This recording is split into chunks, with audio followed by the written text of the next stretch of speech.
Em sua live semanal, a deputada Bia Kicis relatou os avanços da CPMI do dia 8 de janeiro, assim como de outras investigações a respeito da invasão de prédios públicos que vem sendo utilizada para a perseguição política a conservadores e opositores do governo Lula. A deputada mencionou um inquérito militar aberto para apurar omissões de autoridades que concluiu que houve falhas do Gabinete de Segurança Institucional do governo Lula. Bia Kicis disse: o inquérito aberto para investigar os militares que deveriam ter protegido o Palácio do Planalto durante o 8 de janeiro isentou as tropas e culpou a Secretaria de Segurança e Coordenação Presidencial, ou seja, do Lula. O órgão faz parte do GSI do Lula. A deputada explicou que, com planejamento, as invasões poderiam ter sido evitadas ou seus danos minimizados. A deputada acrescentou: também ficou demonstrado que o governo Lula ignorou o Plano Escudo, protocolo de segurança que deveria ter sido acionado durante os atos de vandalismo do dia 8. Bia Kicis afirmou: está tudo confluindo, inclusive os depoimentos na CPMI e na CPI do MST. Então, tudo o que está acontecendo está mostrando que houve, sim, de fato, uma espécie de um relaxamento. Ninguém quis ver, ninguém ouviu nada, ninguém tomou providência. Uma omissão que possivelmente é uma omissão criminosa. Parece que estavam todos torcendo e, mais do que torcendo, colaborando para que ocorresse o que ocorreu no dia 8. Quem se beneficiou? Certamente não foi a direita, não foram os apoiadores do ex-presidente Jair Bolsonaro. Pouco depois, a deputada relatou os fatos em torno da recusa pelo ministro de Lula, Flávio Dino, de entregar as imagens do circuito interno do Ministério da Justiça. As imagens foram requeridas pela CPMI e recusadas pelo ministro. A CPMI, então, deu novo prazo para o ministro, que novamente recusou-se a entregar as imagens. Bia Kicis lembrou que, durante o depoimento à CPMI, o ex-diretor da ABIN admitiu que adulterou documentos para entregar ao Congresso Nacional. A deputada fez duras críticas ao general do Lula, que solicitou a alteração, e disse ter esperanças de que a adulteração tem alguma consequência.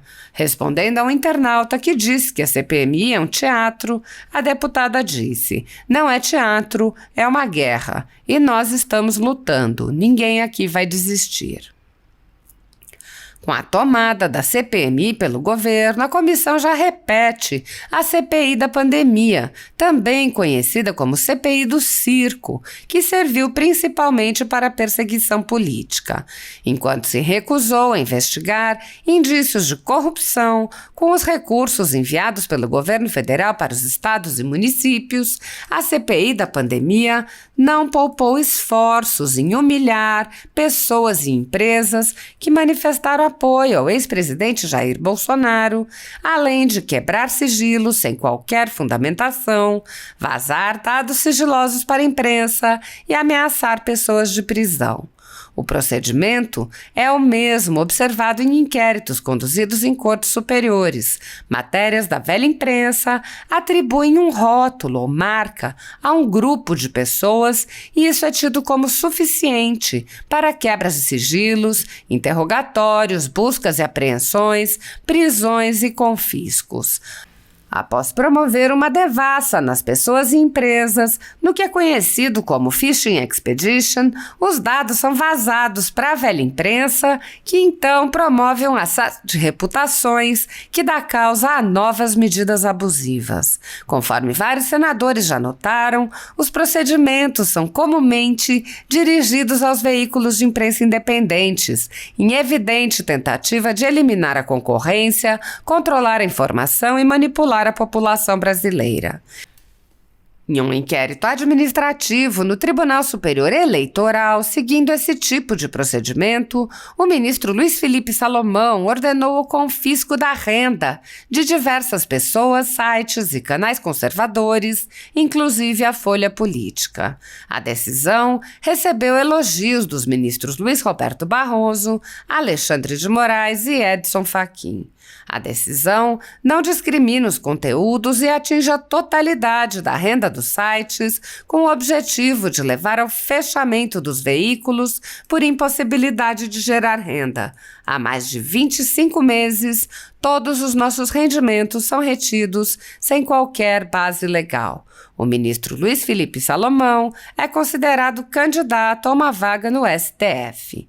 Se você apoia o trabalho da Folha Política e pode ajudar a impedir o fechamento do jornal, doe qualquer valor à empresa Raposo Fernandes através do Pix, utilizando o QR Code que está visível na tela ou o código ajude@folhapolitica.org.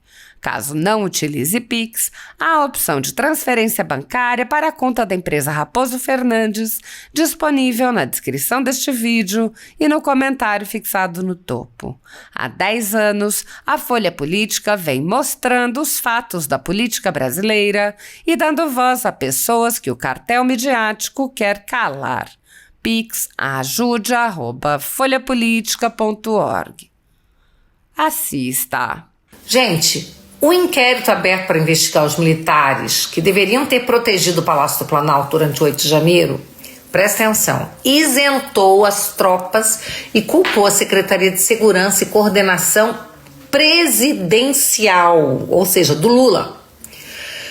O jornal A Folha de São Paulo obteve o documento publicado na segunda-feira. O órgão faz parte do GSI do Lula. Conforme o relatório, finalizado em 2 de março, se houvesse tido planejamento adequado no início do governo Lula, seria possível ter se evitado a invasão da sede do Executivo ou minimizado os estragos. Dessa forma, a investigação sugere a responsabilidade da Secretaria do GSI e cita como coautor o Departamento de Segurança Presidencial. Aspas. Resta evidente que o planejamento, o acionamento e o emprego de militares no tocante às ações ligadas à manutenção da integridade física do Palácio do Planalto e adjacências cabe à Secretaria do GSI, diz o documento. Obrigada, Maria Geralda Rocha. Então, pessoal, relatório do inquérito militar feito, tá bom? Gente, olha só. Também ficou demonstrado que o governo Lula ignorou o Plano Escudo, que é um protocolo de defesa que deveria ter sido acionado durante os atos de vandalismo que ocorreram no Palácio do Planalto em 8 de janeiro, informou o site Metrópolis. As diretrizes constam de um documento do GSI, o Gabinete de Segurança Institucional, obtido pelo portal. Então, isso aí tem tudo a ver com o que eu acabei de falar lá do inquérito militar, né?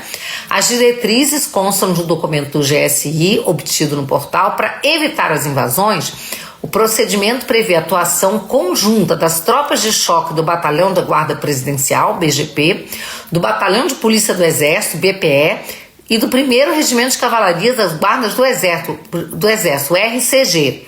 Do RCG, gente, aqueles soldados que ficam vestido com aquelas roupas de gala, assim, né, branquinha com vermelha, que ficam lá parados na porta lá do palácio, mas eles são, eles são dessa guarda presidencial, tá? Bom, de acordo com o escudo, que é esse protocolo, os agentes teriam de formar 4 barreiras de contenção para evitar o acesso de invasores ao Planalto, a chamada linha branca, linha verde, linha azul e linha vermelha. As linhas branca e verde são compostas de policiais militares do DF, que devem ser posicionados segundo orientação da Coordenação Geral da Segurança de Instalações do GSI. Portanto, se o escudo tivesse sido acionado, o governo deveria ter orientado as tropas da PM, mas isso não ocorreu. A falha que consta no documento consta em depoimento do general Gonçalves Dias, que era ministro do GSI, né? O general G. Dias. chefe do GSI de Lula em 8 de janeiro, em depoimento à CPI de 8 de janeiro, na Câmara Legislativa do Distrito Federal. Obrigada, Júlia da Silva Barreto. Então, gente, sabe quando tá tudo confluindo? Tudo confluindo, inclusive os depoimentos que aconteceram na CPMI, auxiliadora AM aqui de Brasília, e também na CPI do MST. Então, assim, tudo que está acontecendo, seja na Câmara Legislativa, na CPI que está lá, na Câmara Legislativa do DF, seja no inquérito da Polícia Militar, seja na CPMI do dia 8, seja também o que foi visto na CPI do MST, estão mostrando que houve, sim, de fato, né, uma espécie de um relaxamento, né? Ninguém quis ver, ninguém quis ouvir nada, ninguém tomou nenhuma providência, uma omissão que possivelmente uma omissão criminosa.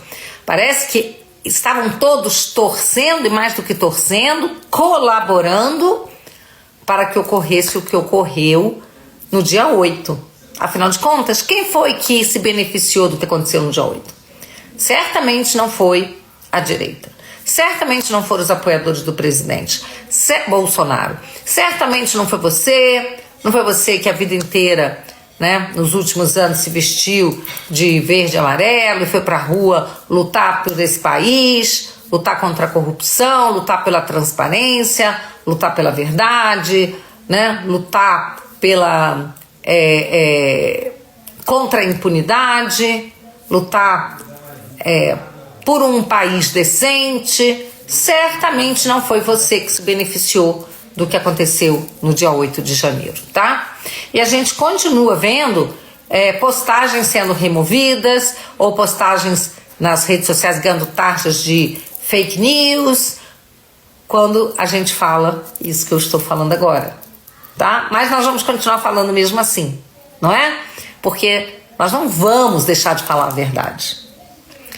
Bom, olha só, o YouTube derrubou o canal do jornalista conservador do Brasil Sem Medo na segunda-feira. Segundo o veículo, a Big Tech limitou-se a dizer que ocorreram violações graves das diretrizes da comunidade. Ainda de acordo com o BSM, o Brasil Sem Medo, canal de jornal conservador, o YouTube tirou do ar a página do apresentador Brás Oscar. Aspas, acredita-se que a censura ao canal seja fruto de denúncias mal intencionadas, diz o BSM, Brasil Sem Medo, BSM. A única mensagem sem justificativas foi um e-mail direcionado para o BSM. Ao tentar o acesso ao canal, o internauta depara com a mensagem página indisponível. Desde janeiro deste ano, o YouTube desmonetizou o canal da Revista Oeste por supostos conteúdos nocivos. Ao definir sua política de conteúdos nocivos, o YouTube diz não permitir material que incentive atividades ilegais ou perigosas com risco a danos físicos graves ou de morte. Que interessante, né? Então agora você informar aquilo que a esquerda não quer que seja informada é atividade nociva. As regras também se aplicam a links externos, segundo a plataforma. Em novembro do ano passado, a Jovem Pan teve seus conteúdos desmonetizados pelo YouTube em virtude de supostos textos de desinformação. A gente sabe quem é que desinforma. Infelizmente, as redes sociais sofrem, inclusive, pressões, né? É incrível. A gente viu que nos Estados Unidos a Casa Branca pressionava as redes, o Facebook, para tirar notícias que o governo americano não queria, o governo do Biden não queria que as pessoas soubessem na época da pandemia. Essas coisas estão vindo à tona, mas elas estão vindo à tona no mundo inteiro. Então, a verdade há de prevalecer. Obrigada, Márcio Renê. Vamos em frente aqui, pessoal. Na terça-feira, dia 1º de agosto, já estamos em agosto, o ano está voando, né, minha gente? O presidente da CPMI de 8 de janeiro, deputado federal Arthur Maia, disse que vai ao STF para que o ministro da Justiça, Flávio Dino, entregue as imagens do Palácio da Justiça ao colegiado. Aspas, estou determinando a advocacia do Senado que solicite ao STF uma determinação para que o ministro Dino entregue essas imagens, declarou Maia. O deputado federal delegado Ramagem propôs outro requerimento para reiterar o pedido das imagens ao ministro da Justiça. Já o senador Sérgio Moro destacou que a CPMI tem poder de investigação e que eles deveriam determinar o envio das mensagens. Pronto, não teria nem que pedir ao Supremo, né?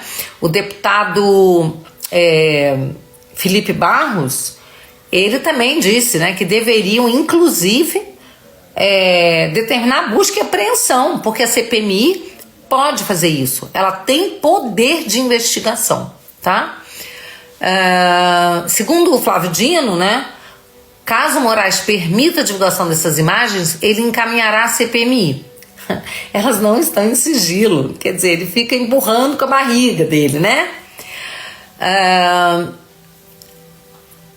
Durante seu depoimento à CPMI, Saulo Moura Cunha, ex-diretor da ABIN, admitiu que adulterou um relatório. Vocês viram isso, né, gente? Ele adulterou um relatório do órgão de inteligência a pedido do então ministro do GSI, General Gonçalves Dias, ou G. Dias, como o pessoal fala. Gente, ele mandou adulterar um documento para retirar o nome dele. Olha que coisa mais absurda. Esse homem não merece ser chamado de general. Ou então ele é um general do PT, o general do Lula, como dizem, né? General do Lula. Porque, me desculpa, eu sou neta de general que lutou na Segunda Guerra, enfrentou os nazistas, conheci muitos generais. Esse aí não merece, não honra as estrelas que tem de jeito nenhum. Aliás, tem vários aí que andaram desonrando as estrelas ultimamente, né? Vamos lá. Inicialmente, Saulo disse que não adulterou nenhum documento, mas depois explicou o pedido de G. Dias, que o pedido que ele fez a ele. Primeiro fez uma planilha que continha os alertas enviados pela ABIN ao grupo de mensagens e todos os alertas que encaminhei do meu celular pessoal ao ministro G. Dias. Entreguei essa planilha ao ministro e ele pediu que tirasse o nome dele do documento, pois ele não era destinatário oficial daquelas mensagens. Obedecia a ordem dele, disse. Conforme revelou o jornal o Globo, a comparação entre dois relatórios da ABIN, né, mostrou que o GSI adulterou o primeiro relatório de inteligência enviado à comissão do Congresso. Gente, o GSI mentiu para uma comissão do Congresso. Isso é de uma gravidade, mas é de uma gravidade tão grande que só mesmo nesse Brasil que nós estamos vivendo agora, em que o crime compensa, infelizmente, é que uma coisa como essa não é um escândalo retumbante, tá? Mas nós parlamentares estamos lutando para que essas coisas tenham consequências. Nós não vamos deixar passar em branco de jeito nenhum. Roberto Ranieri Rocha, CPI teatro. Não, não é teatro, não. Não é teatro, é uma guerra. Nós estamos lá, eu não faço nem parte da CPI, mas os meus colegas que fazem estão fazendo um trabalho fantástico, difícil. Lutar contra esse sistema, meu amigo, não é fácil. Não é nada fácil. E nós estamos lutando. Ninguém aqui vai desistir.